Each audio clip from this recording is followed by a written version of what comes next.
ඒල් 2019 බහුවර්ණ 24 වෙනි ප්‍රශ්නය.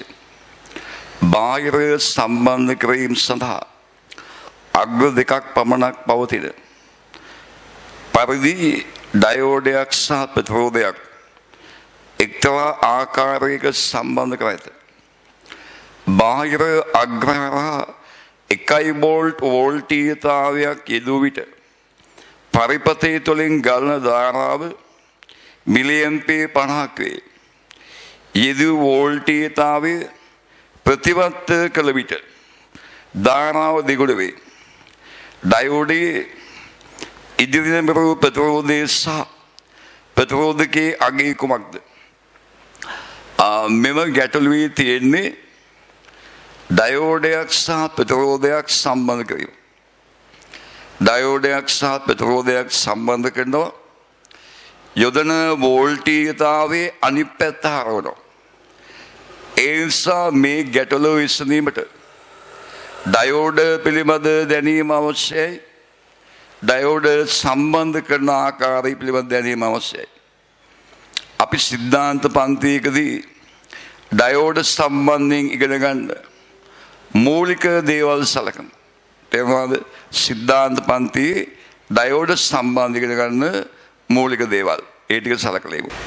ඩයෝඩ සම්බන්ධයෙන් සලකද්දී සන්නායක පරිවාරක සහ අර්ධ සන්නායක පිළිබඳ සුළු අවබෝධයක් තිබිය යුතුයි.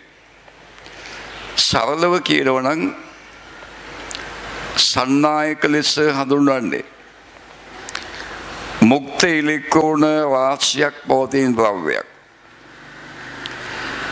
අහඹු චලිතයේ යෙදෙමින් තියෙන ඉලෙක්ට්‍රෝන රාශියක් පවතින ද්‍රව්‍යයක්.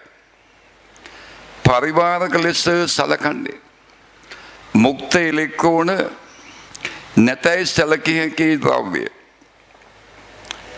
දැන් බලන්න සන්නායක ලෙස බොහෝ විට ආවර්තිතාවක් වී පළවන දෙවන කාණ්ඩවල තියෙන මූලද්‍රව්‍ය ක්‍රියා කරනවා. ඒගොල්ලන්ගේ අවසාන කවචයේ ඉලෙක්ට්‍රෝන එකක් දෙකක් තියෙන්නේ. ඒ නිසා න්‍යෂ්ටියට ලිහිල්ල බැඳලා තියෙන්නේ. ඊටාම අඩු ශක්තියකින් න්‍යෂ්ටිය සමග තියෙන බැඳීමෙන් අයින් වෙනවා. අයින් වෙලා අහඹු චලිතයේ දෙනවා. මෙන්න මේ ඉලෙක්ට්‍රෝන තමයි මුක්ත ඉලෙක්ට්‍රෝන ලෙස සලකන්නේ. සන්නායකයක එවැනි මුක්ත ඉලෙක්ට්‍රෝන රාශියක් පවතිනවා. ඒවා අහඹු චලිතයේ යෙදෙමින් පවතින්නේ. විවිධ දිශාවලට චලනය වෙමින් පවතින්නේ. නමුත් ඒගොල්ලන් සරල රේඛීය මාර්ගවල යන්නේ න්‍යෂ්ටින් තියෙනවා. න්‍යෂ්ටින්ගේ ගැටෙනවා. න්‍යෂ්ටින් මගහැරින් යනවා. එහෙම න්‍යෂ්ටින් මගහැරගෙන යන නිසා සරල රේඛීය මාර්ගවල නෙවෙයි ගමන් කරන්නේ. හොඳයි. දැන් අපි බලමු සන්නායකයකට විභවන්තයක් ලබා දුන්නාම සිද්ධ වන දේ. සන්නායකයකට විභවන්තයක් ලබා දුන්නාම සිද්ධ වන දේ. විභවන්තයක් මගින් ආරෝපණ මත බලය ඇති වෙනවනේ. ධනාරෝපණ මත බලය ඇති වෙන්නේ විභවන්තය ලබා දීපු දිශාවට. ඍණාරෝපණ මත බලය ඇති වෙන්නේ විභවන්තයට විරුද්ධ දිශාවට. ඉලෙක්ට්‍රෝන ඍණාරෝපිතයි. ඒ නිසා විභවන්තයක් ලබා දුන්නාම ඉලෙක්ට්‍රෝන මත විභවන්තය ලබා දුන්න දිශාවට විරුද්ධ දිශාවට බලයක් ඇති වෙනවා. අන්නේ බලය නිසා ඉලෙක්ට්‍රෝන අහඹු චලිතයේ මිදිලා විභවන්තය ලබා දීපු දිශාවට විරුද්ධ දිශාවට තල්ලු වෙනවා. පැහැදිලිනේ? සන්නායකයකට විභවන්තයක් ලබා දුන්නාම ඒ විභවන්තය ලබා දුන් දිශාවට විරුද්ධ දිශාවට ඉලෙක්ට්‍රෝන තල්ලු වෙනවා. ඉලෙක්ට්‍රෝන කියන ඍණාරෝපණ ඍණාරෝපණ විභවාන්තරයට විරුද්ධ දිශාවට තල්ලු වෙනවා. එතකොට ඍණාරෝපණ යන පැත්තට විරුද්ධ දිශාවට ධාරාවෙත වෙන්නේ. ඒ නිසා විභවාන්තරය ලබා දුන් දිශාවට ධාරාවක් ඇති වෙනවා සන්නායකවල. විභවාන්තරය ලබා දුන් දිශාවට ධාරාව ඇති වෙනවා සන්නායකවල. සන්නායකයක උෂ්ණත්වය වැඩි කළාම න්‍යෂ්ටීන්ගේ චාලක ශක්තිය වැඩි වෙනවා. ඒ නිසා න්‍යෂ්ටීන් කම්පණය වෙන ශීඝ්‍රතාවය වැඩි වෙනවා. එතකොට ඉලෙක්ට්‍රෝන වලට ගමන් කිරීමේ හැකියාව අඩු වෙනවා. ඉලෙක්ට්‍රෝන වලට ගමන් කිරීමේ හැකියාව අඩු වෙනවා. ධාරාව ඇතිවීමේ හැකියාව අඩු වෙනවා. ඒ කියන්නේ ප්‍රතිරෝධය වැඩි වෙනවා. සන්නායකයකට විභවාන්තරයක් ලබා දුන්නාම එම සන්නායකයේ ප්‍රතිරෝධය වැඩි වෙනවා. සන්නායක වලට විභවාන්තරයක් ලබා දුන්නාම සන්නායකයේ ප්‍රතිරෝධය වැඩි වෙනවා. ඒ වගේමයි සන්නායකයක විභවාන්තරයක් ලබා දුන්නාම ධාරාව ගැලීමට දායක වෙන්නේ මුක්ත ඉලෙක්ට්‍රෝන පමණයි. විභවාන්තරය ලබා දුන් දිශාවට විරුද්ධ දිශාවට මුක්ත ඉලෙක්ට්‍රෝන ගමන් කරන්නේ. දැන් අපි අර්ධ සන්නායකයක ක්‍රියාකාරීත්වය සලකමු. අර්ධ සන්නායකයක් කියන්නේ ආවර්තිතා වගේ හතරවන කාණ්ඩයේ තියෙන සිලිකන්, ජර්මේනියම් වගේ මූලද්‍රව්‍ය. ඒ මූලද්‍රව්‍ය වලින් තමයි අර්ධ සන්නායක හැදෙන්නේ. සිලිකන්, ජර්මේනියම්, ආවර්තිතා වගේ හතරවෙනි කාණ්ඩයේ තියෙන හින්දා අවසාන කවචයේ ඉලෙක්ට්‍රෝන හතරයි තියෙන්නේ. ඒ හින්දා අවසාන කවචය සම්පූර්ණ කරන්න තවත් ඉලෙක්ට්‍රෝන හතරක් අවශ්‍ය වෙනවා. එතකොට අපි බලමු අර්ධ සන්නායකයක ස්පටික දැලිසක් හැදෙන විදිය. සිලිකන් පරමාණුවක අවසාන කවචයේ ඉලෙක්ට්‍රෝන හතරයි තියෙන්නේ. ඒ හින්දා ස්පටික දැලිසක් හැදෙන්නේ. සෑම පරමාණුවක්ම ඒ වටා පවතින වෙනස් සිලිකන් පරමාණු හතරක අවසාන කවචයේ පවතින ඉලෙක්ට්‍රෝන හතරක් සහසංයුජ බන්ධන මගින් එකට තබා ගැනීමෙන් ඒ හින්දා අර්ධ සන්නායක ස්පටික දැලිසක සහසංයුජ බන්ධන තියෙන. මේ තියෙන සිලිකන් ස්පටික දැලිසක් සෑම සිලිකන් පරමාණුවක්ම බන්ධන හතරකට දායක වෙලා තියෙනවා. එතකොට පරිසර උෂ්ණත්වයේදී වුණත් මේ සිලිකන් පරමාණු වල ඉලෙක්ට්‍රෝන වලට න්‍යෂ්ටි වලට යම් චාලක ශක්තියක් තියෙනවා. ඒ නිසා න්‍යෂ්ටි ඉලෙක්ට්‍රෝන කම්පණය වෙමින් පවතින්නේ. මේ ඉලෙක්ට්‍රෝන වල ශක්තිය ඉලෙක්ට්‍රෝනයෙන් ඉලෙක්ට්‍රෝනයට වෙනස්. බන්ධනවල තියෙන සමහර ඉලෙක්ට්‍රෝන ඉතා වේගයෙන් කම්පණය වෙනවා. ඒ වේගයෙන් කම්පණය වන සමහර ඉලෙක්ට්‍රෝන බන්ධනවලින් ගැලවිලා දැලිසට එකතු වෙනවා. ඒ ඉලෙක්ට්‍රෝන ගැලවෙන ස්ථානයේ ඉලෙක්ට්‍රෝනයක හිගයක් ඇති වෙනවා. අන්න ඒ වගේ ස්ථාන අපි හඳුන්වනවා කුහර වශයෙන්. බන්ධනවල තියෙන සමහර ඉලෙක්ට්‍රෝන බන්ධනයෙන් ගැලවිලා දැලිසට එකතු වෙනවා. දැලිසට එකතු වෙනවා. ඒ ඉලෙක්ට්‍රෝන ගැලවෙන ස්ථානයේ ඉලෙක්ට්‍රෝනයක හිගයක් ඇති වෙනවා. එවැනි ස්ථාන අපි හඳුන්වන්නේ කුහර වශයෙන්. එහෙනම් සන්නායකයකට වඩා තියෙන පළවෙනි වෙනස අර්ධ සන්නායකයක මුක්ත ඉලෙක්ට්‍රෝන වගේම කුහරත් පවතිනවා. මේ බන්ධන වලින් ගැලවෙන ඉලෙක්ට්‍රෝන දැලිස පුරා අහඹු චලිතය දෙනවා. ඒව තමයි මුක්ත ඉලෙක්ට්‍රෝන ලෙස සලකන්නේ. ඒ වගේම ඉලෙක්ට්‍රෝන ගැලවුණ තැන්වල ඉලෙක්ට්‍රෝන වල හිගයක් ඇති වෙනවා. එම ස්ථාන අපි කුහර වශයෙන් හඳුන්වන්නේ. මේ කුහරද අහඹු චලිතය දෙනවා. අපි බලමු කොහොමද කුවර අහඹූ චලිතය දෙන්න කියලා. දැන් බලන්න මේ බන්ධන වලින් ගැලවුණ ඉලෙක්කෝඩ දැලිස පුරා අහඹු චලිතය දෙනවනේ. ඒවනේ මුක්ති ඉලෙක්කෝඩ ලෙස ක්‍රියා කරන්නේ. එතකොට ඊට අමතරව මේ කුවර තියෙනවනේ. කුවරයක් කියන්නේ ඉලෙක්ට්‍රෝනයක් ලබා ගැනීමේ බලාපොරොත්තුවෙන් ඉන්න ස්ථාන. ඉලෙක්ට්‍රෝනයක අවශ්‍යතාවයක් පවතින තැන. ඉලෙක්ට්‍රෝන හිගයක් පවතින ස්ථාන. ඒ නිසා හැම වෙලාවෙම මේ කුවර කරන්නේ වටේට තියෙන බන්ධන වලින් ඉලෙක්ට්‍රෝන ගලව ගන්න උත්සාහ කරනවා. ලේසියෙන් ගලවන්න පුළුවන් ඉලෙක්ට්‍රෝනේ ගලව ගන්නවා. හිතන්න මේ කුවරය මේ ඉලෙක්ට්‍රෝනේ ගලව ගත්තයි කියලා. එතකොට මෙතන කුවරේ සම්පූර්ණ වෙනවා. මෙතන කුවරය ඇති වෙනවා.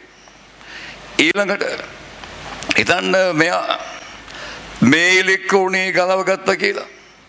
එතකොට කුවරේ මෙතෙන් යනවා.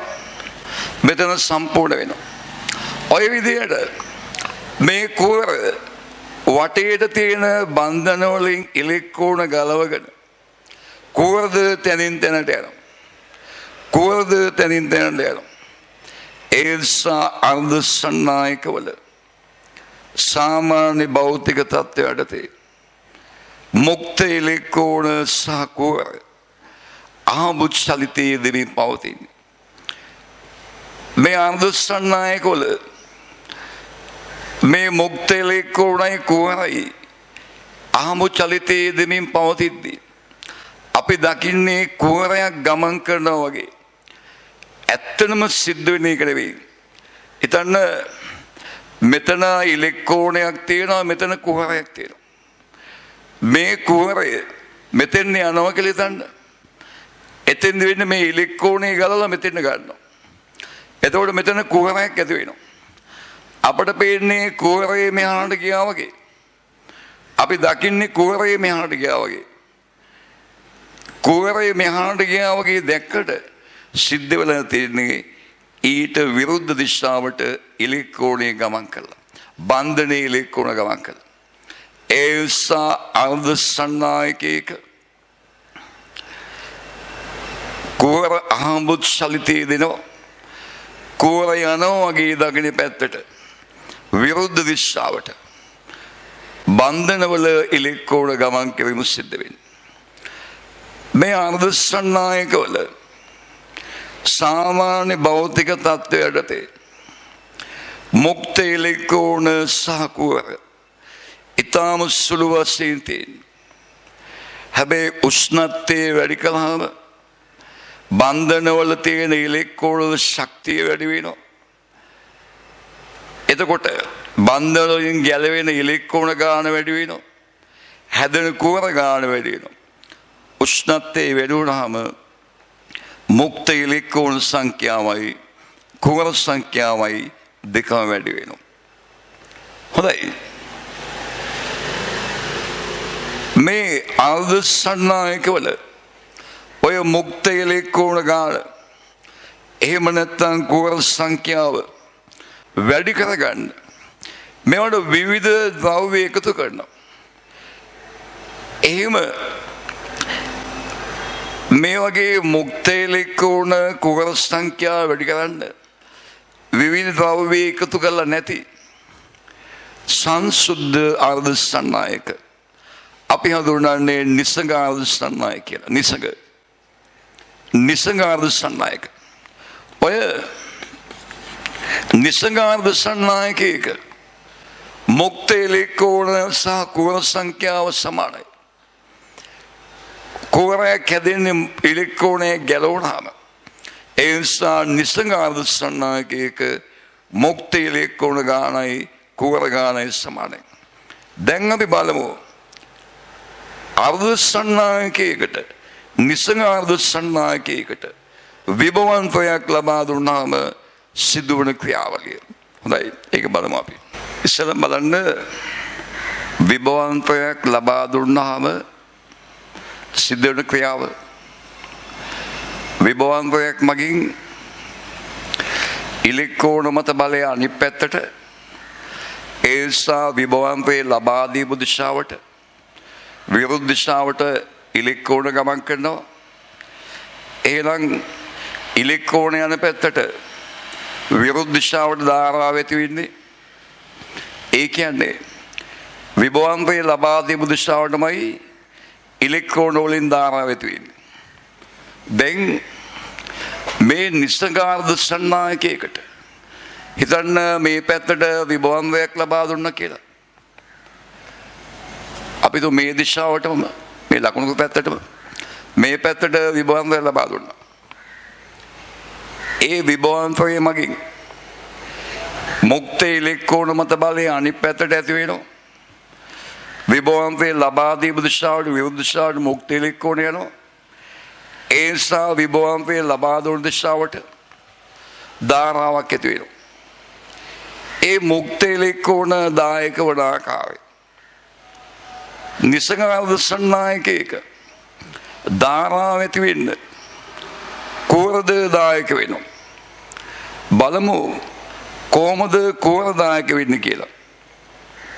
මේකනේ මේ පැත්තට විභවාන්තරය දුන්නාම බන්ධනවල තියෙන ඉලෙක්ට්‍රෝන මත අනිත් පැත්තට බලය ඇති වෙනවා.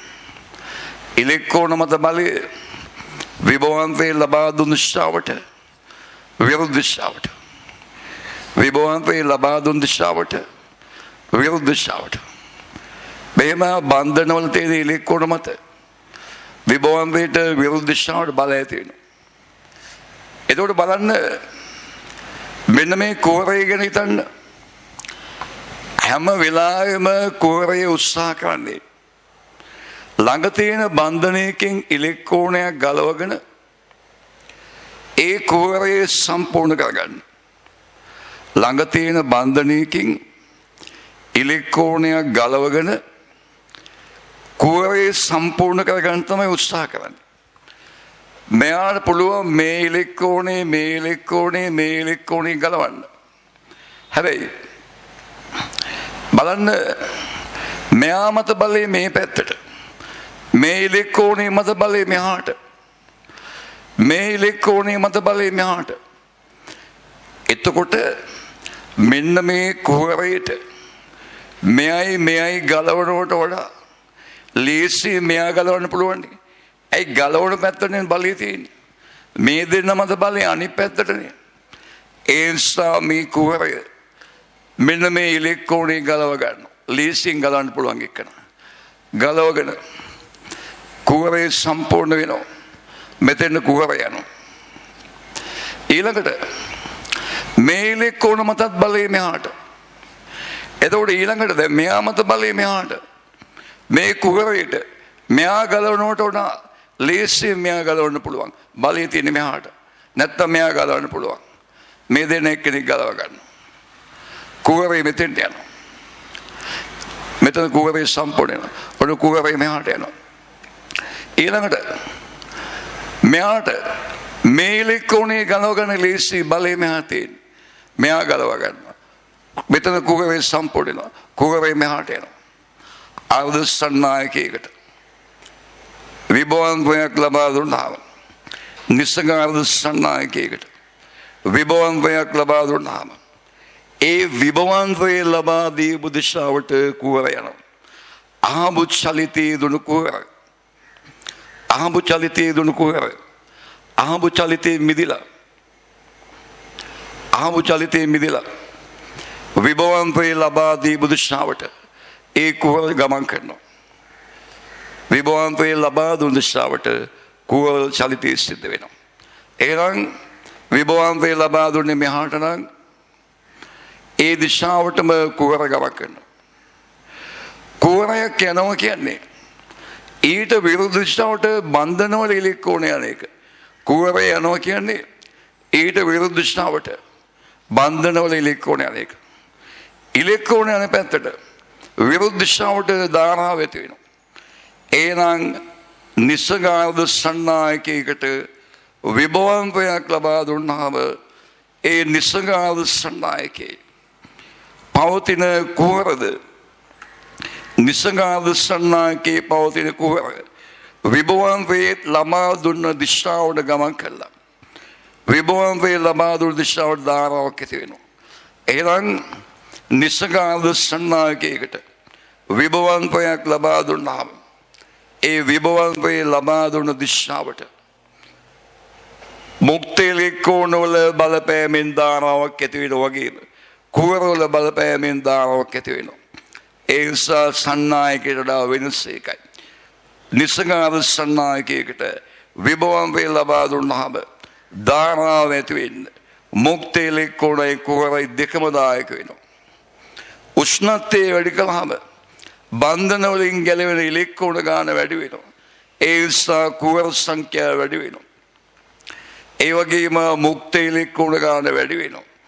ඒ නිසා ධාරාව ඇතිවීමේ හැකියාව වැඩි වෙනවා. සන්නායකතාවය වැඩි වෙනවා. ප්‍රතිරෝධය අඩු වෙනවා.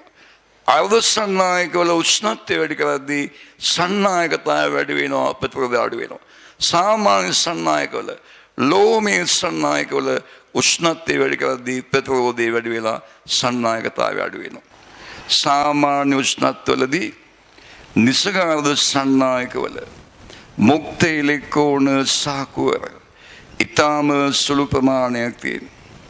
ඒ නිසා විභවන්තයක් ලබා දුන්නාම ඊටම කුඩා ධාරාවක් ඇති වෙන්නේ. ඊටම කුඩා ධාරාව. ඒක නොගිනියක තරම් කුඩායි.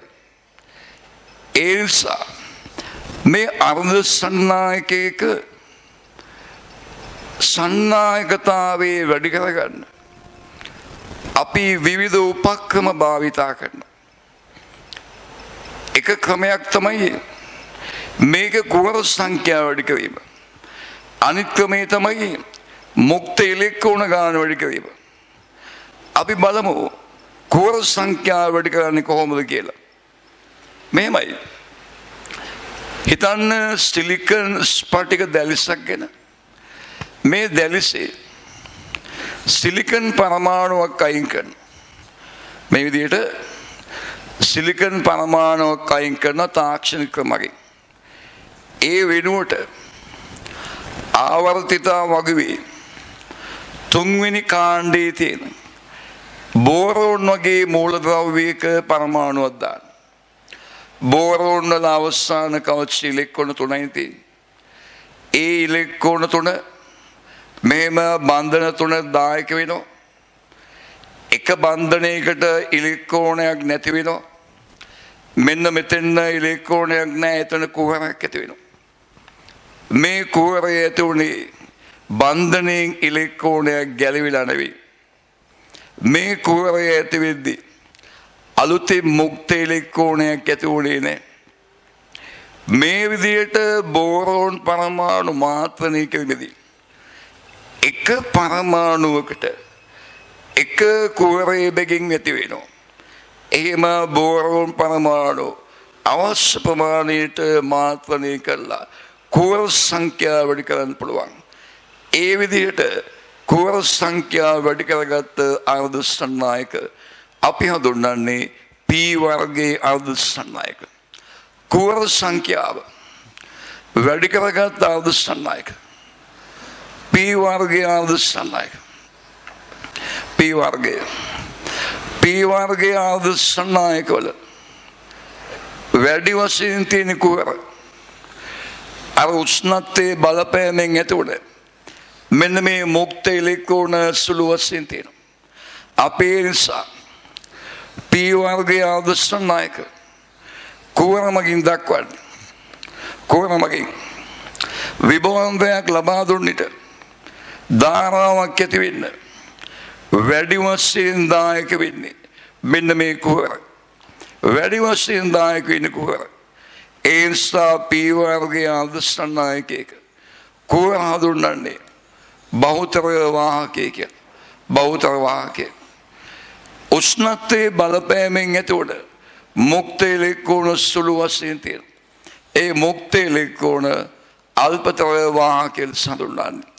P වර්ගයේ අර්ධ සන්නායකවල कुवर बहुतर वाहक मुक्त इलेक्ट्रोन अल्पतर वाहक දැන් අපි බලමු ඔය නිසංග අර්ධ සන්නායකයක නිසංග අර්ධ සන්නායකයක මුක්ත ඉලෙක්ට්‍රෝන ගාන වැඩි කරගන්න ක්‍රමය සිලිකන් ස්පටික දැලිසක් හිතන්න මේ ස්පටික දැලිසේ සිලිකන් පරමාණුවක් අයින් කරන සිලිකන් පරමාණු අයින් කළා ඒ වෙනුවට ආවර්තිතාවක් වේ පස්වෙනි කාණ්ඩයේ තියෙන ආසනික් වගේ මූලද්‍රව්‍යයක පරමාණුවක් දානවා ආසනික් දානවා ආසනික් වල අවසාන කවච ඉලෙක්ට්‍රෝන 5යි ඉලෙක්ට්‍රෝන 5න් 4ක්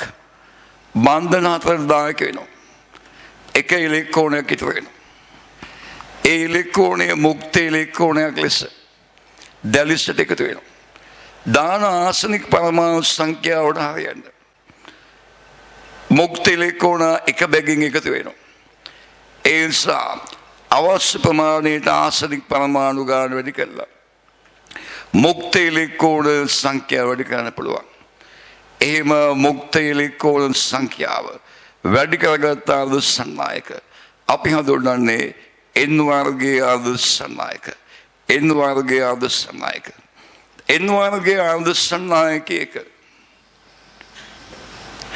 N වර්ගයේ අර්ධ සන්නායකයක වැඩි වශයෙන් තියෙන්නේ මුක්ත ඉලෙක්ට්‍රෝන ඒ වැඩි වශයෙන් තියෙන මුක්ත ඉලෙක්ට්‍රෝන අපි හඳුන්වන්නේ බහුතර වාහකය කියලා විභවාංගයක් ලබා දුන්නාම ධාරාව ඇති වෙන්න වැඩියෙන් දායක වෙන බහුතර වාහක වෙන්නේ මුක්ත ඉලෙක්ට්‍රෝන උෂ්ණත්වයේ බලපෑම් ඇතිවන කුහර සුළු වශයෙන් තියෙනවා ඒක අපි හඳුන්වන්නේ අල්පතර වාහක ලෙස N වර්ගයේ අර්ධ සන්නායක N වර්ගයේ ඔන්න P වර්ගයේ සහ N වර්ගයේ වෙනස මෙහෙමයි අපේ විභාග ගාන හදන්න මෙච්චර පල්ලෙහෙන් පටන් ගන්න ඕනේ නමුත් ඉලෙක්ට්‍රෝනික විද්‍යාවේ තියෙන අඩුපාඩු ටික හදාගන්න අපි මේ ගානේදී ඩයෝඩ් වල මූලික සංකල්ප හඳුනාගනිමු හොඳයි අපි මේ ඉගෙන ගත්තේ P වර්ගයේ අර්ධ සන්නායක සහ N වර්ගයේ අර්ධ සන්නායක ගැන මේ P වර්ගයේ සහ N වර්ගයේ නිසංග අර්ධ සන්නායකට වඩා නිසංග අර්ධ සන්නායකට වඩා සන්නායකතාවයෙන් වැඩි නමුත් මීට වඩා සන්නායකතාවයේ වැඩි මූලද්‍රව්‍ය ඕන තරම් තියෙනවා ඒ නිසා අමාරුවෙන් මෙහෙම සන්නායකතාවය වැඩි කර ගැනීමේ අවස්ථාවක් නැහැ නමුත් විශේෂත්වය තියෙන්නේ මෙන්න මේ අවස්ථාවේ P වර්ගයේ අර්ධ සන්නායකයෙකුයි N වර්ගයේ අර්ධ සන්නායකයෙකුයි එකට සම්බන්ධ කළා Pn සංදයක් සාදා ගැනීම මෙහෙම P වර්ගයේ අර්ධ සන්නායකයයි N වර්ගයේ අර්ධ සන්නායකයයි එකට සම්බන්ධ කළා Pn සංදයක් හදාගත්තාම N සිට P දක්වා මුක්ත ඉලෙක්ට්‍රෝන විසරණය වෙනවා N සිට P දක්වා P සිට N දක්වා කුවර විසරණය වෙනවා ඒ ප්‍රතිඵලයක් හැටියට සංදේ අසල P පැත්තේ කුවර සාන්ද්‍රණය අඩු වෙනවා සංදේ අසල N පැත්තේ මුක්ත ඉලෙක්ට්‍රෝන සාන්ද්‍රණය අඩු වෙනවා මේ පැත්තෙන් මෙහාට මුක්ත ඉලෙක්ට්‍රෝන ගමන් කළා මේ පැත්තෙන් මෙහාට කුවර ගමන් කළා කුවර ගමන් කළා කියන්නේ ඊට විරුද්ධ දිශාවට ඉලෙක්ට්‍රෝන ගමන් කළා අවසාන වශයෙන් P පැත්තට ඉලෙක්ට්‍රෝන ඇවිල්ලා N පැත්තෙන් ඉලෙක්ට්‍රෝන අයින් වෙලා ඒ නිසා සංදේ අසල N පැත්තේ ධන විභවයක් P පැත්තේ ඍණ විභවයක් ඇති වෙනවා මෙන්න මේ හේතුව නිසා N සිට P දක්වා විභවාන්තරයක් ඇති වෙනවා මේ විභවාන්තරයේ එන්න වැඩි වෙනවා අපි දන්නවා විභවන්තයකින් කෝරමත බලයේ විභවන්තයේ පැත්තට, විභවන්තයකින් මුක්ත ඉලෙක්කෝණ මත බලය අනිත් පැත්තට. ඒ නිසා මේ විභවන්තයේ වැඩි වුණාම එන් සිට පී දක්වා මෙන්න මේ මුක්ත ඉලෙක්කෝණ විසරණේ ටික ටික අඩු වෙනවා. පී සිට එන් දක්වා කුහරවල විසරණේ අඩු වෙනවා.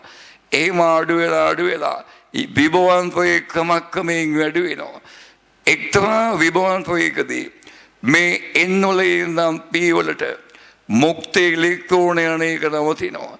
පී වල ඉඳන් එන් වලට කුහර යන එක නවතිනවා. එතකොට සංධිය අසල නියත විභවන්තයක් ඇති වෙනවා. ඒ විභවන්තය අපි හඳුන්වන්නේ බාධක විභවය කියලා. මෙන්න මේ පීඑන් සංධියක බාධක විභවය යම් ද්‍රව්‍යයක් සඳහා නියතයක්. එතකොට සිලිකන් වලින් සාදාගත්ත පීඑන් සංධියක බාධක විභවය 0.6 වෝල්ට් සිට 0.7 වෝල්ට් පරාසිතී. ජර්මේනියම් වලින් හදාගත්ත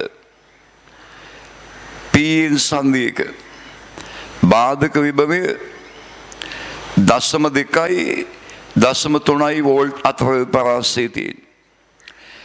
ඒ වගේම බාධක විභවය තියෙන්නේ එන් සිට පී දක්වා. දැන් බලන්න මේ පීඑන් සංධියකින් ධාරාවක් යවන්නත් පීඑන් සංධියට විභවන්තරයක් ලබා දිය යුතුයි. වෝල්ටීයතාවයක් සැපිය යුතුයි. පීඑන් සංධියකට වෝල්ටීයතාවයක් ලබා දීම අපි හඳුන්වන්නේ නැඹුරු කිරීමක් ලෙස. නැඹුරු කිරීම ආකාර දෙක නැඹුරු කිරීම තියෙනවා. එකක් තමා පීඑන් දිශාවට වෝල්ටීයතාවය දීම. පීඑන් දිශාවට ඒකන අපි කියන්නේ පෙර නැඹුරු අවස්ථාව. පෙර නැඹුරු. අනිත් එක තමයි එන්පී දිශාවට වෝල්ටීයතාවය දීම. ඒක අපි හඳුන්වන්නේ පසු නැඹුරු අවස්ථාව කියලා. මේ පීඑන් සංධියක විශේෂත්වය මේ අවස්ථා දෙකේදී එකිනෙකට වෙනස් ආකාර දෙකකට ක්‍රියා කරන. එයින් අපි ඔය පෙර නැඹුරු අවස්ථාවේ ඒ වගේම පසු නැඹුරු අවස්ථාවේ පීඑන් සංධියේ ක්‍රියාකාරීත්වය සලකමු. බලන්න. පීඑන් සංධියක් පෙර නැඹුරු කිරීම. පෙර නැඹුරු කියන්නේ පීඑන් දිශාවට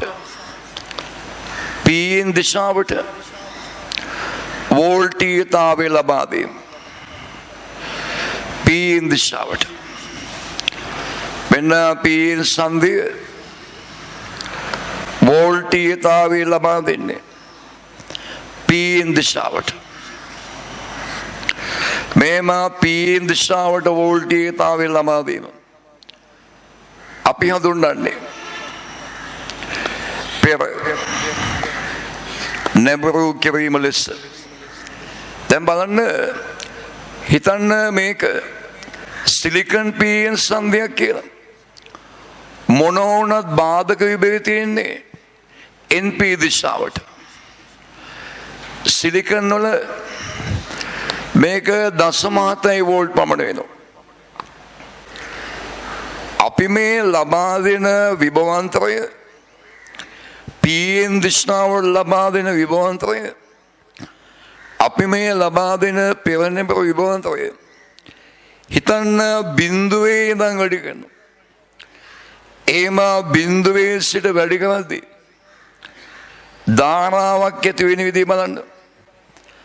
අපි උත්සාහ කරන්නේ වෝල්ටීයතාවය බිඳුවේ සිට වැඩි කරන්න. එවිට ගලන ධාරාව හොයන්න යන්නේ බිඳුවේ ඉඳන් වැඩි කරන්න. විසමග I විචලනය.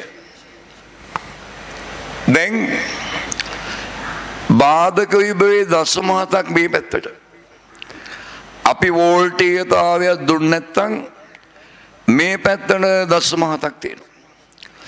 අපි මේ ලබා දෙන විභවන්තය හිතන්න 0.1යි කියලා. ඒක මේ පැත්තටනේ. මේ පැත්තට 0.1ක් આવොත් බාධක විභවයේ 0.7 මෙහාටනේ. 0.7න් 0.1ක් අඩු වෙනවා. බාධක විභවයේ 0.6ක් වෙනවා. අපි ලබා දෙන වෝල්ටීයතාවය වැඩි කරනවා. 0.2ක් වුණොත් මෙහාට 0.7යි මෙහාට 0.2යි. එහෙනම් බාධක විභවයේ 0.5ට අඩු වෙනවා. මෙහෙම බාධක විභවය අපි ලබා දෙන විභවය අනුව අඩු වෙනවා. අපි 0.3ක් දුන්නොත් 0.3ක පෙරනැමර වෝල්ටීයතාවය දුන්නොත් බාධක විභවය 0.7ට අඩු වෙනවා. අපි ලබා දෙන වෝල්ටීයතාවය 0.4ක් කළොත් බාධක විභවය 0.3ක් වෙනවා. අපි ලබා දෙන වෝල්ටීයතාවය 0.5ක් කළොත් බාධක විභවය 0.2කට අඩු වෙනවා. ලබා දෙන වෝල්ටීයතාවය 0.6ක් කළොත් බාධක විභවය 0.1කට අඩු වෙනවා. අපි ලබා දෙන වෝල්ටීයතාවය 0.7ක් වුණාම පීන් සංධියා බාධක විභවය 0ක් වෙනවා. අපි 0.7ට වඩා වැඩි විභවන්තය දුන්නොත් අපි 0.8ක් දුන්නොත් 0.7 අඩු වෙලා මේ පැත්තට 0.1ක් වෙනවා. අපි ලබා දෙන විභවය 0.7 ඉක්මවෙන් පස්සේ අපි ලබා දෙන විභවය වැඩි කරන්න පීන් දිශාවට විභවන්තයක් ඇති වෙනවා.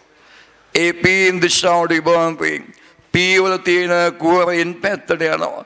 එන් වල තියෙන මුක්ත ඉලෙක්ට්‍රෝන පී පැත්තට යනවා. කුහර යන දිශාවට නැත්තම් මුක්ත ඉලෙක්ට්‍රෝන යන පැත්තට විරුද්ධ දිශාවට ධාරාව ඇති වෙනවා. ඒ නිසා පී සංධිය ඔස්සේ ධාරාව ගලනවා. ඒ ධාරාව ලබා දෙන විභවන්තය සමග වැඩි වෙනවා. හැබැයි ධාරාව ගැලීම ආරම්භ වෙන්නේ අපි ලබා දෙන විභවන්තය බාධක විභවයේ ඉක්මවෙන් පස්සේ. සිලිකන් නම් බාධක විභවයේ 0.7යි. අපි ලබා දෙන වෝල්ටීයතාවය බාධක විභවයේ ඉක්මවෙන් පස්සේ විභවන්තය වැඩි කරද්දී ධාරාව වැඩි වෙනවා. මේ පෙරනැමර අවස්ථාවේදී ලබා දෙන විභවන්තය සමග ධාරාව විචලනය. right? හොඳයි. දැන් අපි බලමු පස්වනැමර අවස්ථාව. පස්වනැමර අවස්ථාව. NP දිශාවට විභවන්තය ලබා දීම. NP දිශාවට. NP දිශාවට විභවන්තය. NP දිශාවට. පී සංධිය බාධක විභවයේ NP පැත්තට අපි ලබා දෙන වෝල්ටීයතාවයත් NP දිශාවට. කෝෂයේ අනිත් පැත්ත හරවනවා. මේ පැත්තට වෝල්ටීයතාවය ලබා දෙනවා. මේක අපි හඳුන්වන්නේ පස්වනැමර අවස්ථාව ලෙස. පස්වනැමර අවස්ථාව බලන්න. පස්වනැමර අවස්ථාවේදී අපි ලබා දෙන වෝල්ටීයතාවය බාධක විභවයේ තියෙන දිශාවටමයි. ඒ නිසා බාධක විභවයේ තව තවත් වැඩි වෙනවා. බාධක විභවයේ තව තවත් වැඩි වෙනවා. අපි දන්නවා පීවල බහුතර වාහකයේ කුහර එන්වල බහුතර වාහකයේ මුක්ත ඉලෙක්ට්‍රෝන. එතකොට බාධක විභවයේ මේ පැත්තට අපි ලබා දෙන වෝල්ටීයතාවයත් ඒ පැත්තටමයි. ඒ නිසා පස්වනැමර අවස්ථාවේදී ලබා දෙන වෝල්ටීයතාවයේ වැඩි වෙන්න හරියට බාධක විභවය වැඩි කරනවා වගේ. ඒ නිසා කුහරවලට එන් පැත්තට යන්න තියෙන හැකියාව තවත් අඩු වෙනවා. ඒ කුවර ගමන් කරන්නේ විභවාන්තයේ දිශාවට. මේ එන් වල තියෙන මුක්ත ඉලෙක්ට්‍රෝන වලට පී පැත්තට යන්න තියෙන හැකියාව තවත් අඩු වෙනවා. ඒ මුක්ත ඉලෙක්ට්‍රෝන යන්නේ විභවාන්තයේ අනිත් පැත්තට. ඒ නිසා පස්වෙනි අවස්ථාවේදී බහුතර වාහක ගමන් කරන්නේ බහුතර වාහක වලින් ධාරාවක් ඇති වෙන්නේ. හැබැයි මෙන්න මෙහෙම සිද්ධියක් වෙනවා. බලන්නකෝ. පීවල සුළු වශයෙන් තියෙනවා මුක්ත ඉලෙක්ට්‍රෝන. අල්පතර වාහක අර බන්ධන වලින් ගැලවිච්ච. එන්නවල සුළු වශයෙන් තියෙන කුවර.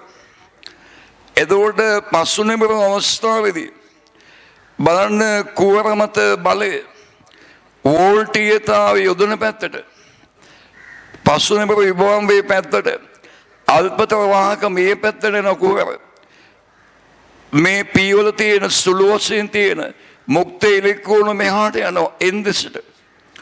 මේ එන් වල තියෙන අල්පතර වාහක කුවර පී දෙසට යනවා. කුවර යන පැත්තට ධාරාව ඇති වෙනවා. මුක්ත ඉලෙක්ට්‍රෝන යන පැත්තට විරුද්ධ පැත්තට ධාරාව ඇති වෙනවා. ඒ නිසා පස්වෙනි වෝල්ටීයතාවය ලබා දීමේදී අල්පතර වාහකවල දායකත්වයෙන් අනිත් පැත්තට NP දෙසට සුළු ධාරාවක් ඇති වෙනවා. මේක ප්‍රස්ථාරය මෙහෙම දක්වන්නේ. වෝල්ටීයතාවය අනිත් පැත්ත ගලහම NP දෙසට සුළු ධාරාවක් ඇති වෙනවා. සුළු ධාරාවක්. හැබැයි මේක නොගිනිය එක තරම් පොඩයි. ධාරාවක් ගලන්නේ නැහැ කියලා අපි සලකන්නේ. එතකොට පීන් සංදීක විශේෂත්වය පීන් දිශාවට පමණයි ධාරාව යන්නේ. පෙරනිබර අවස්ථාවේ පමණයි ධාරාව යන්නේ. පස්වෙනිබර අවස්ථාවේදී ධාරාවක් ගලන්නේ. මේ පීන් සංදීක විශේෂත්වය එක පැත්තකට ධාරාව යන්නේ. එක පැත්තකට අනිත් පැත්තට ධාරාව යන්නේ. පීන් සංදියක් ධාරාවට කපාටයක් වෙනවා. ධාරාව යන්නේ එක පැත්තකට. අන්නේ ධාරාවට කපාටයක් කියන අදහස ඇතිව අපි පීන් සංදියක් ඩයෝඩයක් ලෙස හඳුන්වනවා. පීන් සංදි ඩයෝඩ ලෙස හඳුන්වන්නේ. ඩයෝඩ එක පරිපත සංකේතය. මෙන්න මේ වගේ ඊතලයක් දාන්නේ. ඩයෝඩ එක පරිපත සංකේතය. මේ වගේ ඊතලයක්. මේ ඊතලයෙන් පෙන්වන්නේ පීන් දිශාව. ධාරාව ගලන දිශාව. ඩයෝඩ එක ඊතලයේ දිශාවට විභවන්තය ලබා දීම. පෙරනිබරු කිරීම. ඊතලයට විරුද්ධ දිශාවට විභවන්තය ලබා දීම පස්වෙනිබරු කිරීම. බලන්න. ඩයෝඩයක් පෙරනිබරු කිරීම. ඩයෝඩයක් කියන්නේ පීන් සංදි. 아무ත් දෙයක් නෙවෙයි. පීන් සංදියකට පීන් දිශාවට වෝල්ටීයතාවය ලබා දීම ඩයෝඩේ පෙරනිබරු කිරීම. පීන් දිශාවට වෝල්ටීයතාවය ලබා දීම. එතකොට මේ ලබා දෙන විභවන්තය තියෙන්නේ. මේ ලබා දෙන විභවන්තය බාධක විභවයේ ඉක්මුවහම ධාරාව ගලනවා. ලබා දෙන විභවන්තය බාධක විභවයේ ඉක්මුවෙන් පස්සේ ධාරාව ගලා යාම සිද්ධ වෙනවා. එතකොට පීන් සංදිය පස්වෙනිබරු කිරීම ඊතලයට විරුද්ධ දිශාවට ඊතලයට විරුද්ධ දිශාවට වෝල්ටීයතාවය සැපීම. ඊතලයට විරුද්ධ දිශාවට වෝල්ටීයතාවය සැපීම. මේ දිශාවට සාමාන්‍ය මේ දිශාවට වෝල්ටීයතාවයක් ලබා දුන්නොත් ධාරාව ගලන්නේ කියලා අපි ගන්නෙ. පස්වෙනිබර අවස්ථාවේ ධාරාව ගලනවා. ඒක විශේෂ අවස්ථාවක්. සාමාන්‍යයෙන් අපි ගන්නේ පස්වෙනි අවස්ථාවේ ධාරාවක් ගලන්නේ කියලා. බලන්න පස්වෙනි අවස්ථාවේ ධාරාව ගලන විදිය. අපි මේ පස්වෙනි වෝල්ටීයතාවය වැඩි කරගෙන යද්දී අර බන්ධනවල තියෙන ඉලෙක්ට්‍රෝන තියෙන්නේ ඒ ඉලෙක්ට්‍රෝන මත වෝල්ටීයතාවයට විරුද්ධ දිශාවට බලයක් ඇති වෙනවා. ඒ පස්වෙනි වෝල්ටීයතාවය ක්‍රමයෙන් වැඩි කරද්දී ඒ ඇති වෙන බලයද වැඩි වෙනවා.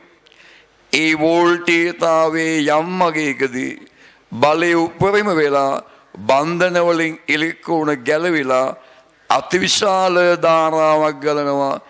ඒ ධාරාව ගලන අවස්ථාවෙන් පස්සේ ඩයෝඩේ විනාශ වෙනවා. මේ අවස්ථාව අපි හඳුන්වන්නේ බිඳ වැටෙන අවස්ථාව. ඒ අවස්ථාවේ වෝල්ටීයතාවය බිඳ වැටෙන වෝල්ටීයතාවය ලෙස හඳුන්වනවා. එහෙම නැත්නම් අපි සෙන වෝල්ටීයතාවය ලෙස හඳුන්වනවා.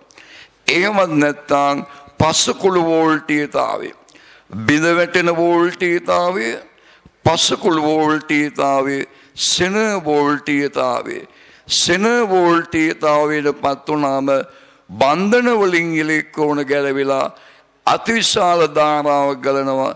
සාමාන්‍ය ඩයෝඩයක් මේ අවස්ථාවට පත් වුණාම විනාශ වෙලා යනවා.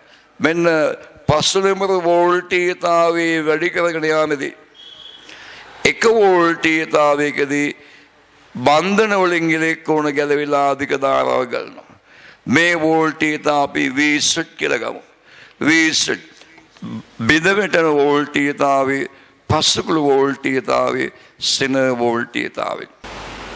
දැන් බලමු ඩයෝඩ් සම්බන්ධ ගලනය කිරීම සිදු කරන ආකාරය. එකක් තමයි පස්වෙනි අවස්ථාව.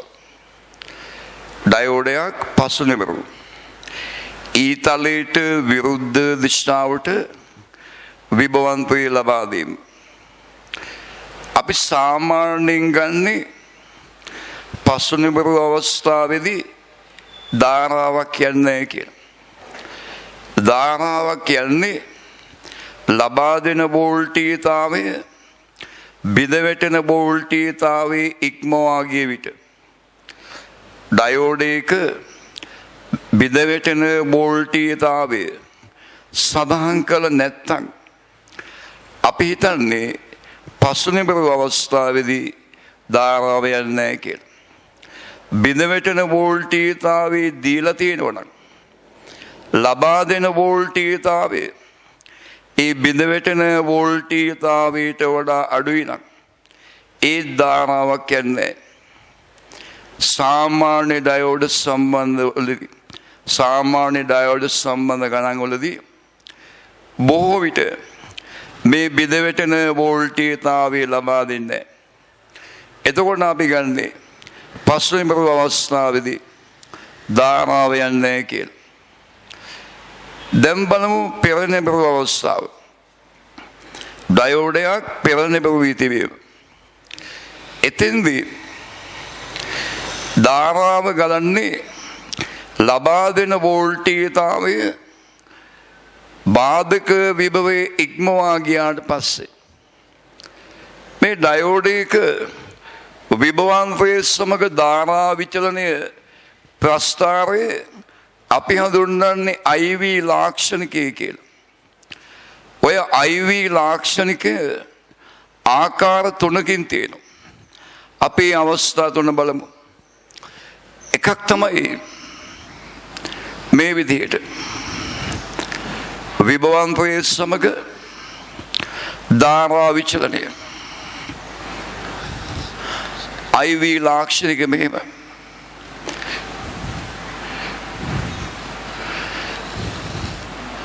මේ පෙරදෙම අවස්ථාවේ මේකේ බාධක විභවයක් ඇත්තෙම නැහැ.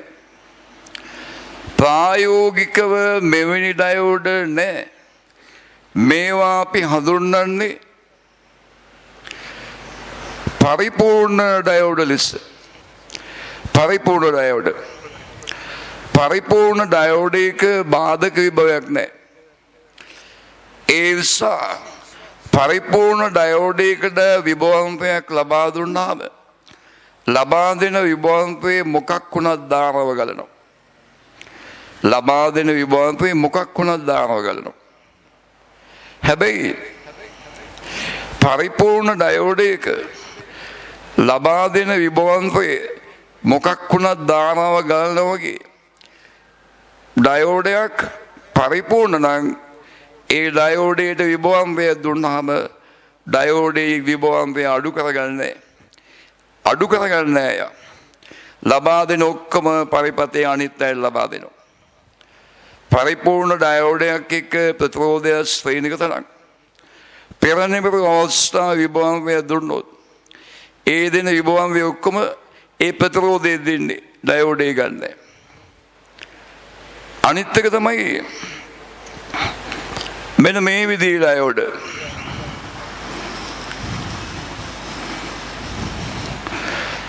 විභවාන්තයේ සමග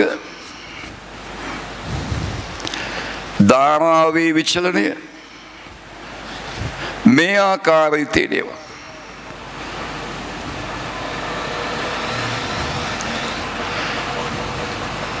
හිතන්න සිලිකන් ඩයෝඩයක් කියලා.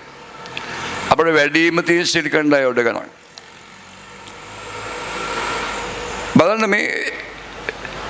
මෙයාගෙන් ධාරාව ගලන්නේ ලබා දෙන විභවාන්තය 0.7 වෝල්ට් ඉක්මවුවාට පස්සේ ඒ වගේම මෙයාගේ විභවාන්තය මෙයා දෙන විභවාන්තය 0.7ට වඩා වැඩි වෙච්ච ඕනෑම වෙලාවක ධාරාව මේ වගේ වේකාව තියෙනවා.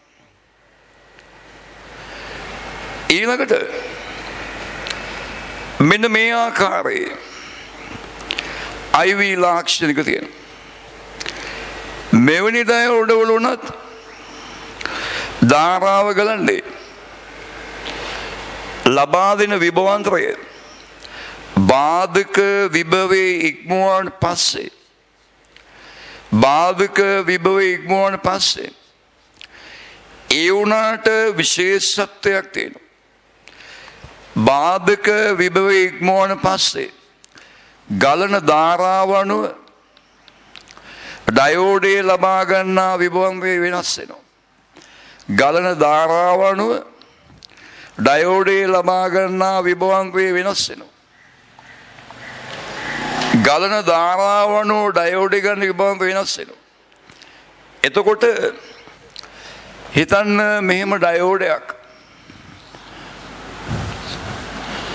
ප්‍රතිරෝධයක් එක්ක ශ්‍රේණිගතව සම්බන්ධ කරලා පෙරනිමිර වෝල්ටීයතාවයක් ලබා දෙනවා. මෙයා කැපිටල් ආර් ප්‍රතිරෝධය. මේ ඩයෝඩේ පරිපූර්ණ නම් මෙයා ලබා දෙන විභවාන්තරය සම්පූර්ණයෙන් මෙයා ලැබෙනවා ඩයෝඩේ යම් විභවාන්තරයක් ගන්න. හැබැයි මේ ඩයෝඩේ මේ වගේ එකක් නම් ලබා දෙන විභවාන්තරය ඉක්මවම ධාරාව යනවා. ගලන ධාරාව අනුව ඩයෝඩේ ලබා ගන්න විභවාන්තරය වෙනස් වෙනවා. ඉතින් ඒකට මේ ප්‍රස්ථාරය තියෙන්න ඕනේ. මේ ප්‍රස්ථාරය දීලා තිබ්බොත් ගලන ධාරාව අනුව ඩයෝඩේ ලබා ගන්න විභවාන්තරය තීරණය කළා මේ දෙන එකකින් ඉතිරි ප්‍රමාණය තමයි මෙයාට දෙන්නේ. දැන් හිතන්න ධාරාව මිලියම්පේ 2ක් වෙලාවේ ලබා මේ වෝල්ටීයතාව 1යි කියලා. මෙයාගේ මිලියම්පේ 1ක් යන වෙලාවේ මෙයා වෝල්ට් 1ක් ගන්නවා. ඉතිරි ටික තමයි මෙයාට දෙන්නේ. ධාරාව මිලියම්පේ 3ක් වෙලාවේ හිතන්න මෙයාගේ 2යි කියලා. මිලියම්පේ 2ක ධාරාවක් යද්දී ඩයෝඩේ වෝල්ට් 2ක් ගන්නවා. ඉතිරි ටික තමයි මෙයාට දෙන්නේ. හැබැයි මේ වගේ ගලන ධාරාව අනුව ලබා ගන්නා විභවාන්තරයේ වෙනස් වෙන ඩයෝඩ වල මේ IV ලාක්ෂණික අනිවාර්යෙන් දෙන්න ඕනේ. අපිට වැඩිම තියෙන මෙන්න මේ ඩයෝඩ. මේ ඩයෝඩ වලින් ධාරාව ගලන්නේ ලබා දෙන විභවාන්තරය බාධක විභවය ඉක්මවුවට පස්සේ හැබැයි මොන ධාරාව ගියත් ඩයෝඩේ ගන්න එකම විභවාන්තරය. සිලිකන් මේ වගේ ඩයෝඩයක් මොන ධාරාව ගියත් ඩයෝඩේ ගන්න මේ විභවාන්තරය බාධක විභවය. එවැනි ඩයෝඩ වල මේ ලබා දෙන විභවාන්තරය බාධක විභවය ඉක්මවුවෙන් පස්සේ ධාරාව ගලනවා. ඒ හැම වෙලාවෙම ඩයෝඩේ ලබා ගන්නා විභවාන්තරය බාධක විභවය සමානයි 0.7 වෝල්ට්. මෙයා වෝල්ට් දෙකක් දුන්නොත් 0.7ක් මෙයා ගන්නවා. මෙයාට 1.3යි. මෙයා වෝල්ට් 3ක් දුන්නොත් 0.7ක් මෙයා ගන්නවා. මෙයාට 2.3යි. හැම වෙලාවෙම එක විභවාන්තරය ගන්න. මෙන්න මේ ඩයෝඩ වල මේ ලාක්ෂණික දෙන්නේ නැහැ බොහෝ වෙලාවට. බාධක විභවය කීයද කියන විතරයි. බාධක විභවය ඉලක්කමකින් දීලා තියෙනවනේ. ඒ අගයට වඩා වැඩි වෝල්ටීයතාවයක් ලැබෙන ඕනම අවස්ථාවක ධාරාව ගලනවා. ඕනම අවස්ථාවක ධාරාව ගලනවා. ඒ හැම වෙලාවෙම ඩයෝඩේ ගන්නේ බාධක විභවයට සමාන විභවාන්තරයක්.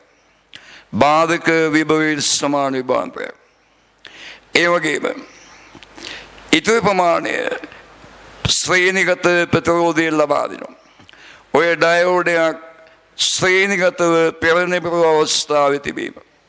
ඩයෝඩයක් ශ්‍රේණිගතව පෙරණැඹුරු මෙච්චරයිනේ. IV ලාක්ෂණිකයේ දීලා නැති බාධක විභවයේ පමණක් දුන ඩයෝඩයක ධාරාව ගලන්නේ පෙරණැඹුරු වෝල්ටීයතාවය බාධක විභවයේ ඉක්මවුවාට පස්සේ ඒ ලබා දෙන වෝල්ටීයතාවය බාධක විභවයේ ඉක්මවා තියෙනවා නම් ඩයෝඩය බාධක විභවයේ සමාන විභවාන්තරයක් ගන්නවා. ඊට ටික ශ්‍රේණිගත ප්‍රතිරෝධය ලබා දෙනවා. පස්වෙනි අවස්ථාවේ ධාරාව ගලන්නේ කියලා අපි සලකන්නේ. දැන් බලමු ගණන් හදන විදිය. ඩයෝඩ වල ප්‍රතිරෝධය ගැන සලකද්දී පස්වෙනි අවස්ථාවේදී අනන්තයක් කියලා ගන්න. පෙරණැඹුරු අවස්ථාවේදී පරිමිත ප්‍රතිරෝධයක් තියෙනවා. සාමාන්‍යයෙන් ඕම් 30 40 50 වගේ කුඩා ප්‍රතිරෝධයක් තියෙනවා පෙරණැඹුරු අවස්ථාවේ. දැන් බලන්න මෙන්න මෙහෙම යම් කිසි ඩයෝඩයක් ප්‍රතිරෝධයක් එක්ක කැපිටල් R ප්‍රතිරෝධයක් එක්ක ශ්‍රේණිගතව තියාගෙන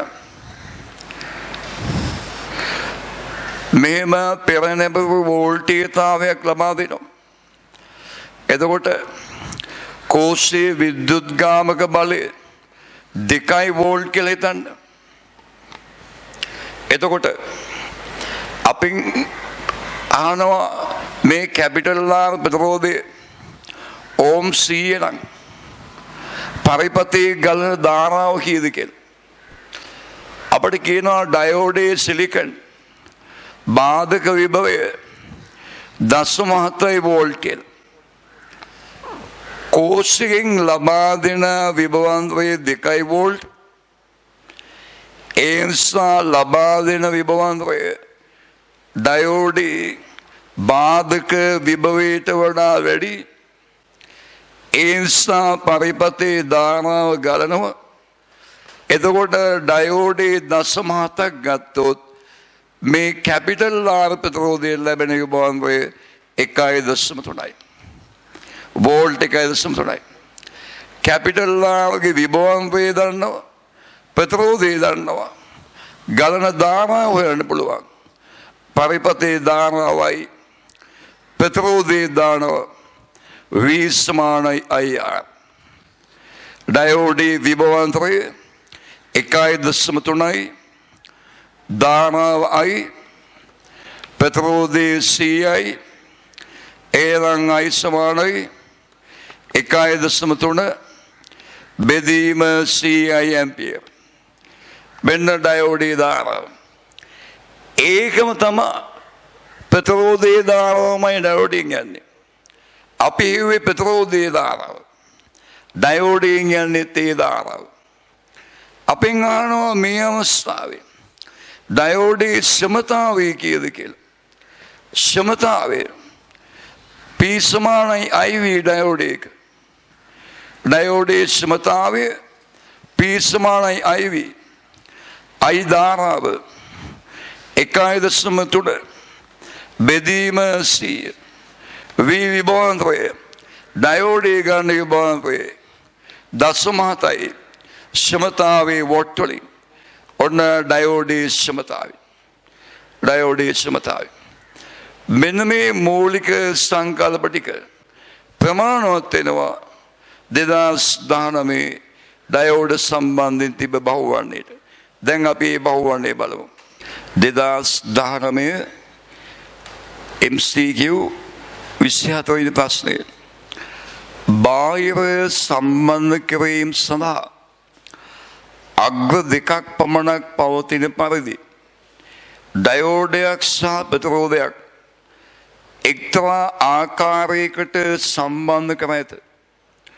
බාහිර සම්බන්ධ කිරීම සඳහා අග්‍ර දෙකක් පවතින පරිදි ඩයෝඩයක් සහ ප්‍රතිරෝධයක් එක්තරා ආකාරයකට සම්බන්ධ කර ඇත. බාහිර අග්‍ර හරහා 1 වෝල්ට් වෝල්ටීයතාවයක් යෙදුව විට පරිපථය තුළින් ගලන ධාරාව මිලිඇම්පියර් 50ක වේ. යෙදූ වෝල්ටීයතාවය ප්‍රතිවර්ත කළ විට ධාරාව දෙගුණ වේ. ඩයෝඩේ ඉදිරි නැඹුරු ප්‍රතිරෝධය සහ ප්‍රතිරෝධකයේ අගය කුමක්ද? මේ ගාණින් කියන්නේ ඩයෝඩේකුයි ප්‍රතිරෝධයකුයි සම්බන්ධ කළා විභවාන්තරයක් ලබා දෙනවා. එතකොට ධාරාවක් ගලනවා. විභවාන්තරය අනිත් පැත්ත හරනවා. එතකොට ධාරාව දෙගුණ වෙනවා. ධාරාව දෙගුණ වෙනවා. ප්‍රතිරෝධයගේ ඩයෝඩේ ප්‍රතිරෝධය හන්නේ. එතකොට බලන්න ඩයෝඩයක් සහ ප්‍රතිරෝධයක් සම්බන්ධ කරනවා කියනවා. සම්බන්ධ කරන ක්‍රමය කියන්නේ අපි දන්නවා ඩයෝඩයේ ප්‍රතිරෝධයේ සම්බන්ධ කරන්න පුළුවන් ක්‍රම දෙකක් තියෙනවා. එකක් ශ්‍රේණිගතව අනික සමාන්තරගතව. අපි හිතමු ඩයෝඩයේ සහ ප්‍රතිරෝධයේ ශ්‍රේණිගතයි. මෙහෙම ප්‍රතිරෝධයයි ඩයෝඩයයි ශ්‍රේණිගතව සම්බන්ධ කරලා තියෙනවා කියන්නේ. ප්‍රතිරෝධය ආගේ දීලා නැහැ. කැපිටල් R කියලා හිතමු. මෙහෙම බාහිර අග්‍ර දෙකක් තියෙනවා. වෝල්ටීයතාවය දුන්නාම ධාරාවක් ගලනවලු. ගලන ධාරාවක් දීලා තියෙනවා මිලිඇම්පියර් 50යි කියලා. ඩයෝඩයෙන් ධාරාව ගලන්න නම් පෙරණ ප්‍රවිය යුතුයි. ඒ නිසා වෝල්ටීයතාවය ඊතලයේ පැත්තට තියෙනවා. මෙන්න ඩයෝඩයේ ධාරාව ගලන බැවින් වෝල්ටීයතාවයේ සම්බන්ධ වී තිබිය යුතුයි. දැන් කියන්නේ මේ වෝල්ටීයතාවයේ අනිත් පැත්ත හරවනවලු. වෝල්ටීයතාවයේ අනිත් පැත්ත හරවනවා. බලන්න මම මෙතනම අදිනවා. මේ වෝල්ටීයතාවයේ අනිත් පැත්ත හරවනවා. මේ වෝල්ටීයතාවයේ අනිත් පැත්ත හරවනවා. එතකොට වෝල්ටීයතාවයේ ඩයෝඩේ ලැබෙන්නේ අනිත් පැත්තට. අනිත් පැත්තට වෝල්ටීයතාවය ලැබුණාම ධාරාවක් ගණන් නැහැ. නමුත් මේ ගානේ කියනවා ධාරාව දෙගුණ වෙනවා කියලා. මේ විදිහට තිබ්බනම් අනිත් පැත්තේ හරියට පස්සේ ධාරාව යන්නේ. ඒ නිසා ඩයෝඩේ සහ ප්‍රතිරෝධය ශ්‍රේණිගත වෙන්න බෑ. ශ්‍රේණිගත නම් වෝල්ටීයතාවයේ අනිත් පැත්තේ හරියවම ධාරාව වෙන්නේ. ඒ නිසා අනිවාර්යයෙන්ම ඩයෝඩේ සහ පෙට්‍රෝදේ සමාන්තරගත විය යුතුයි. ඒන් අපි සමාන්තරගත අවස්ථාව සලකමු. ඩයෝඩේ සහ පෙට්‍රෝදේ සමාන්තරගතයි. මේ තියෙන අවස්ථාව. මේකට වෝල්ටීයතාවයක් දෙන්න පුළුවන් මේ දිශාවට. එහෙම නැත්නම් වෝල්ටීයතාවය දෙන්න පුළුවන් අනිත් පැත්තට. ලබා දෙන වෝල්ටීයතාවය 1 වෝල්ට් කියලා දීලා තියෙනවා. ලබා දෙන වෝල්ටීයතාවය 1 වෝල්ට්. බලන්න මෙතෙන්දී කෝෂයෙන් වෝල්ටීයතාවය දෙන මේ පැත්තට. මෙතෙන්දී කෝෂයෙන් වෝල්ටීයතාවය දෙන්නේ අනිත් පැත්තට. දැන් කෝෂයෙන් වෝල්ටීයතාවය මේ පැත්තට දුන්නාම පෙට්‍රෝදයෙන් ධාරාව ගලාගෙන යනවා. ඩයෝඩයෙන් යන්නේ. ඩයෝඩේ පස්සෙම වෙයි. එහෙනම් පෙට්‍රෝදයෙන් විතරයි ධාරාව ගලන්නේ. ඊළඟට වෝල්ටීයතාවය අනිත් පැත්තට යවුවාම පෙට්‍රෝදයෙන් ධාරාව ගලනවා. ඩයෝඩයෙන් ධාරාව ගලනවා. දෙන්නගෙම ධාරාව ගලනවා. ඒ වගේමයි මෙතෙන්දී පෙට්‍රෝදයයි ඩයෝඩයයි දෙන්නගෙම ධාරාව ගලන හින්දා හිතන්නකෝ ඩයෝඩේ පෙට්‍රෝදේ RDS කියලා. මේ RDS සමාන්තරගතයි. RDS සමාන්තරගතයි. පෙට්‍රෝදයන් දෙකක් සමාන්තරගත වුණාම සමග පෙට්‍රෝදය අඩු වෙනවා. එහෙනම් මෙතෙන්දී සමග පෙට්‍රෝදයට වඩා මෙතෙන්දී අඩුයි. මෙතන පෙට්‍රෝදයට වඩා මෙතන අඩුයි. පෙට්‍රෝදේ අඩු වුණාම ධාරාව වැඩි වෙනවා. ධාරාව වැඩි වෙනවා. දැන් ගාණ කියනවා 1 වෝල්ට් වෝල්ටීයතාවයක් දුන්නොත් මිලි ඇම්පියර් 50ක ධාරාවක් ගලනවා. වෝල්ටීයතාවේ අනිත් පැත්තේ යවුවාම ධාරාව දෙගුණ වෙනවා. එහෙනම් මෙතෙන් වඩා මෙතන පෙට්‍රෝදේ අඩුයි නම් මෙතෙන්දි තමයි ධාරාව වැඩි වෙන්නේ. එහෙනම් මෙතෙන්දි ගලන ධාරාව මිලි ඇම්පියර් 50ක් විය යුතුයි. ඊළඟට මෙතෙන්දි ධාරාව දෙගුණ වෙනවා.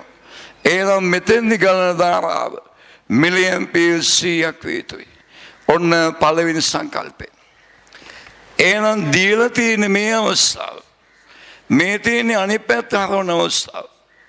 මේ කැපිටල් නාම පෙට්‍රෝදය මෙතනින් හොඳ ලේසි.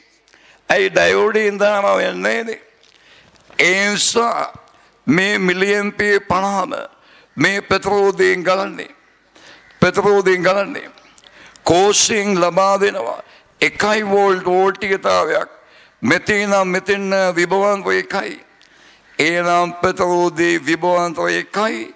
ධාරාව මිලි ඇම්පියර් 50යි. අපිට පුළුවන් පෙට්‍රෝදේ සහ V සමානයි IR භාවිතා කරන්න.